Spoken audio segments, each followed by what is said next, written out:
Wrestling Rampage subscribers. Welcome back for another exciting installment by Wrestling Rampage.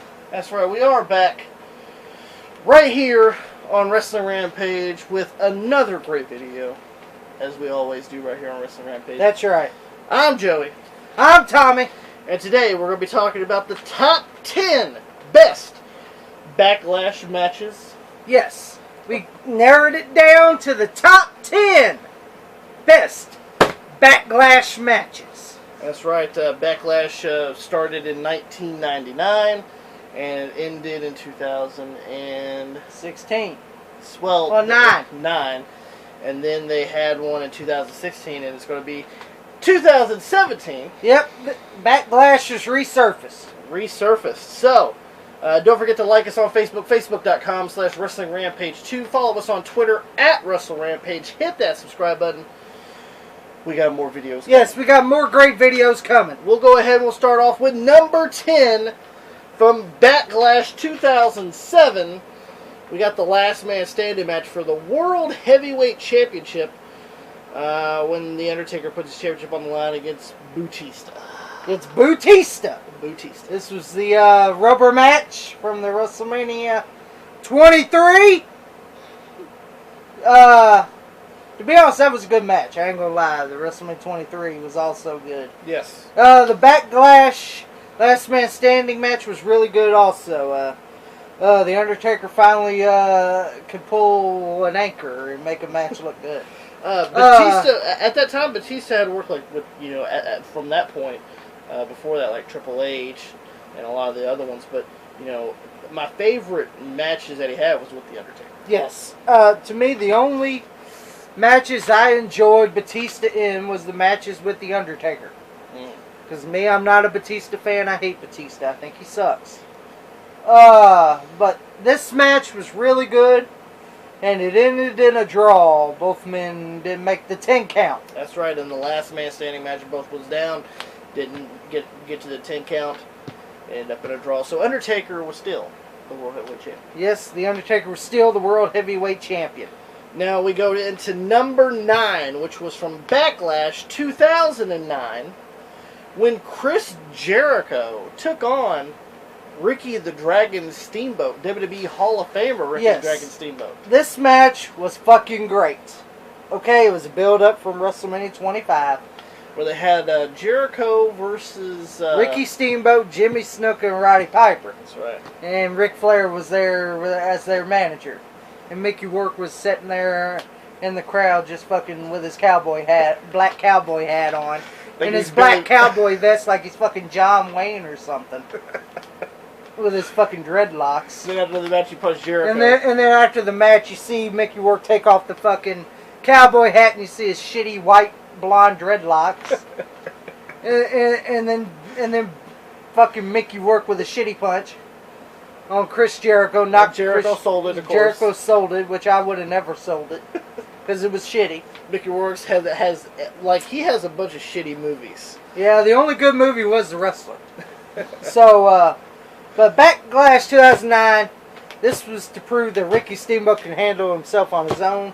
You don't have Piper and Snuka with him, or Flair. And you hear people in the crowd chanting, "You still got it." And he did. He was fucking great. That match was fucking great. Especially at that time, what was Ricky like in his late 40s, early 50s at this time? He was an agent. He was a road agent. He was going bald on the top of his head. But it don't matter. He was still good. And he was still going. The match was fucking great. Yes, it was. It was a great fucking match. Chris Jericho got him in the walls of Jericho.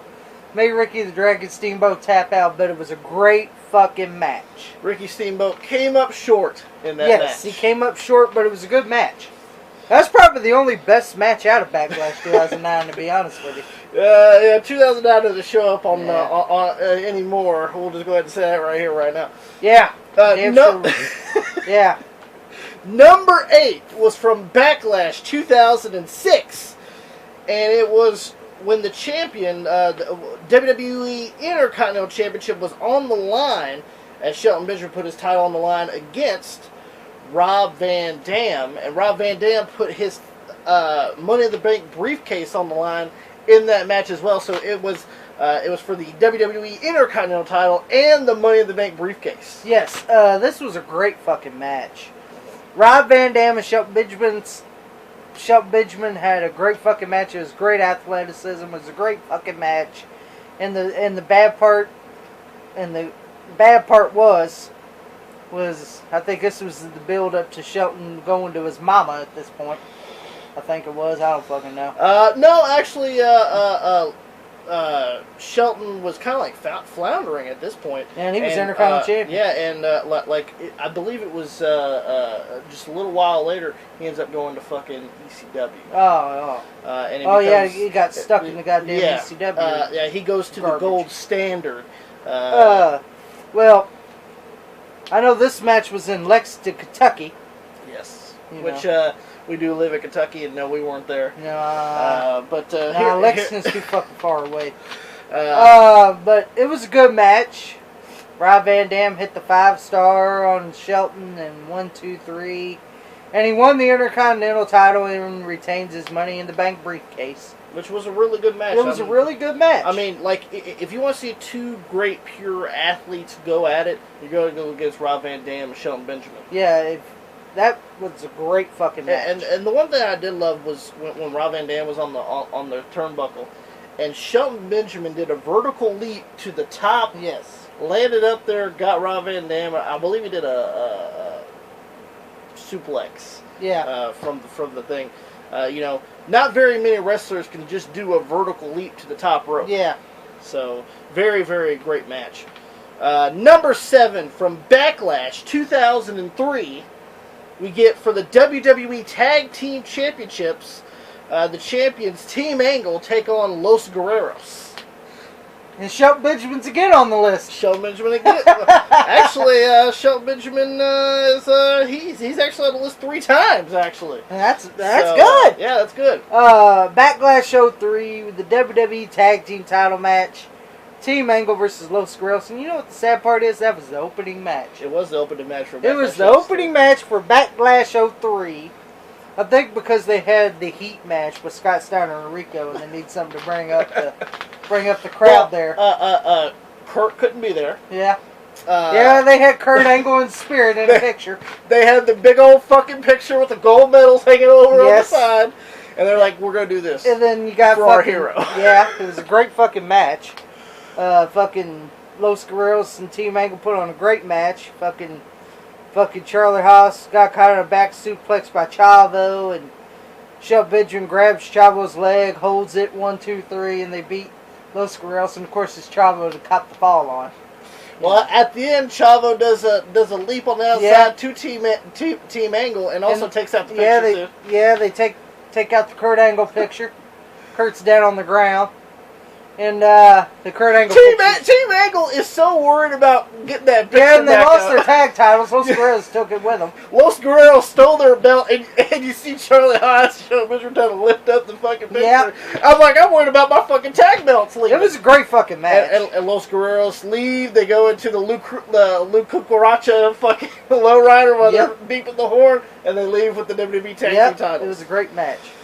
Number 6, also a Shelton Benjamin match from Backlash 2005 for the WWE Intercontinental Championship, when the champion at the time, Shelton Benjamin, puts his Intercontinental Championship on the line against Chris Jericho. Oh, what a great match. Lead off to their that match at Taboo Tuesday. That was a good one also. And this match was great. Counter holds. I remember Shelton rolls up Jericho. 1, 2, 3. It was a good match. It was, and again, it was the opening match again. Shelton in the opening match again. Of course. But Chris Jericho's in the opening match too, and that's even sadder. Well, at this time in 2005, this was around the time Jericho was leaving anyway for the first time. Yeah. It was about that time that Chris Jericho was taking a powder. And it was a great match. You know, Shelton Benjamin, Chris Jericho put on a phenomenal match. And it deserves to be number 6 because it was a great opening match. And Shelton Benjamin retains his WWE Intercontinental Championship. Now we go to number 5, which was from Backlash 2006, the first Backlash in in, I believe, what is that, 7 years. Yes. This is the first Backlash when they brought it back, resurfaced. Backlash 2016 for the WWE World Championship, when the champion Dean Ambrose, the Lunatic Fringe, takes on the phenomenal AJ Styles. Oh, yes. This had to be number 5. 5! That's right. And it was a great fucking WWE World Championship match. Dean Ambrose was at the top of his game at this time. Now he ain't that much.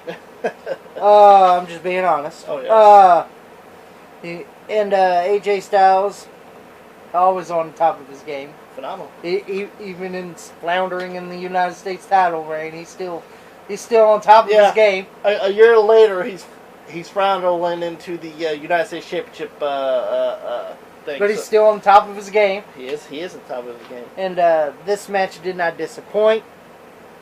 It was a great main event for Backlash. AJ Styles, he hit Dean Ambrose with a low blow. Styles clash 1, 2, 3, but it didn't fucking matter. Didn't matter. Everybody popped because they wanted to see AJ Styles as WWE champion. And at Backlash 2016, that was made possible. Yes, it was. And it was good. So AJ Styles is the new WWE World Champion. Now we go to number 4, which was from Backlash 2002. We get a real good little match here. When, like, not every match has to do with the title. Yeah.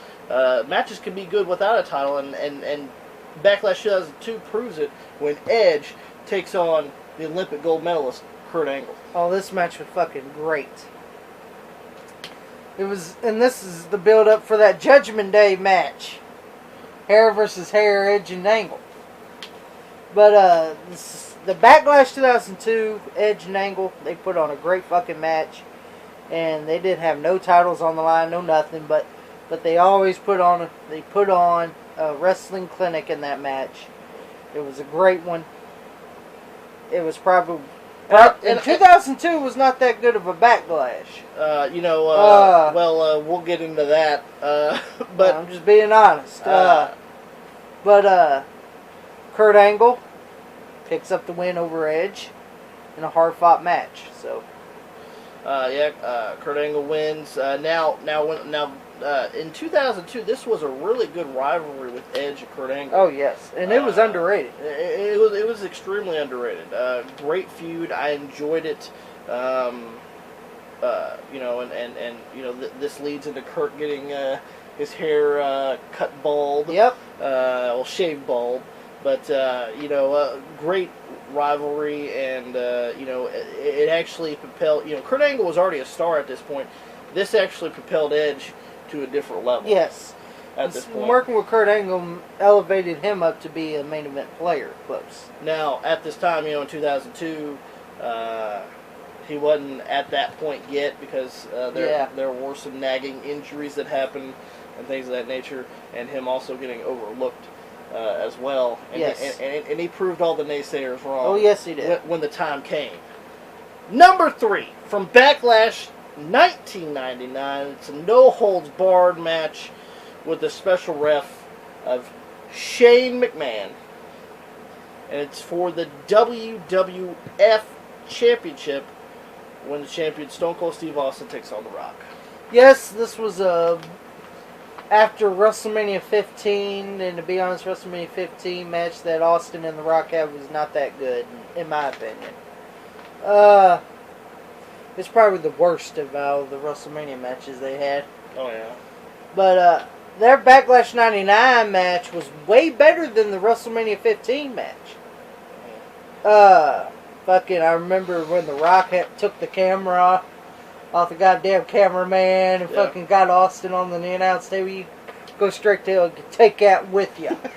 Right? And fucking Austin gets up. He's looking at the crowd with the goddamn camera, and then Austin comes up, stuns him. Oh shit! And stunner on the table. It was great. It was a great match. Stone Cold Steve Austin retains the WWF title over The Rock. So, it was a great match. This match was better than their WrestleMania 15 match. Yeah. In my opinion, of course. Yeah, it was. Then we go to number 2, Backlash, 2004. It was a triple threat match for the World Heavyweight Championship. It was a rematch from WrestleMania 20, where you had triple threat match for the World Heavyweight Championship, but Chris Benoit puts his title on the line against HBK, Shawn Michaels, and Triple H one more time. Yes. Build up where it all starts again. Mm-hmm. You know. WrestleMania 20, where it all started again. Yep. Backlash 04, you got the rematch. The final encounter, this is what it was called. Yeah. And it was a great, it was just as good as the goddamn WrestleMania 20 match. Mm-hmm. And it was great. Shawn Michaels, you know. Of course, they were chanting, "You screw Brett," because they were in Canada. And everyone knows they didn't want Triple H to win that title back. You know. In the white boots. And the sweet-ass white boots. And Benoit was the hometown hero because they were in Edmonton. Yep. And Shawn Michaels got caught in the sharpshooter. Triple H trying to get in the ring, and Shaw's like, "I'd rather have Benoit retain than have Triple H try to get the title. I'll tap out." And Chris Benoit retains the World Heavyweight title. And it was a great fucking match. It was. Really great match. Now, leading into number 1, which was also at Backlash 2004. Yes. Also at Backlash 04. This is the number 1 best Backlash match in our opinion. Yes. This was Backlash 2004, and this is the reason why, it was not a high-profile match, like promoted heavily or anything. But Backlash 2004, it was a no-holds-barred, falls count anywhere match for the WWE Intercontinental Championship when the champion, the Legend Killer, Randy Orton, takes on Cactus Jack. Oh my goodness, what a fucking match. This match was fucking great. You see Mick Foley come out, Cactus Jack, he's got Barbie with him. With the flannel. With the flannel. Oh, he wasn't rocking the flannel and sweatpants. He was Cactus Jack. Well, he was coming to mean business. He was coming to hurt. Well, leading into and it, Evolution was balling at ringside. Yes, yes. So Randy was all on his own, and it was a great fucking match. Blood, fucking. Well, leading into it, this was from WrestleMania 20, where Randy Orton beat him. Randy Orton beat him. Beat him and The Rock because it was Evolution versus Rocket Sock Connection. The Rocket Sock Connection. And, of course, they kick Mick Foley down the stairs. Yes. Randy Orton spits in his face. Spits in his face. Do it again! There he is wearing his flannel and his sweatpants during that point. And now, there he goes. I'm going to be fucking Cactus Jack. And then he tells him to spit in his face again because he loved this. He loved it. And he told him to do it again, and he did it again. Yeah! See, it was going. It was the build up to that match was fucking great, and the match was fucking great. So. Fucking Cactus Jack grabs Barbie, fucking wraps it around fucking Randy Orton's head. There's Randy just screaming and the blood's flowing down his face. Fucking Cactus Jack fucking drags him from the fucking in the entrance. Fucking throws him over the goddamn entrance, throws him on the fucking on the floor, fucking does the Cactus Jack elbow. Fucking then he gets the fucking bag of thumbtacks. And fucking Randy Orton tries the RKO and Cactus blocks it. Randy Orton goes in the thumbtacks and you see him screaming and fucking doing all this. And then fucking Randy Orton fucking RKO's Cactus on the barbed wire baseball bat. 1, 2, 3 and retains the Intercontinental title. There's Mick with fucking with thumbtacks in his shoes. Yeah. When Orton done that. It was great. It was a great match. Phenomenal match, and this is also one of those matches that it was a good thing for Randy Orton to work with a legend like Mick Foley, because Mick Foley is a 3-time WWF champion, and this led to Randy Orton being that much better. Leading for a stepping stone, pretty much. To lead Randy Orton into main event status. No doubt about it.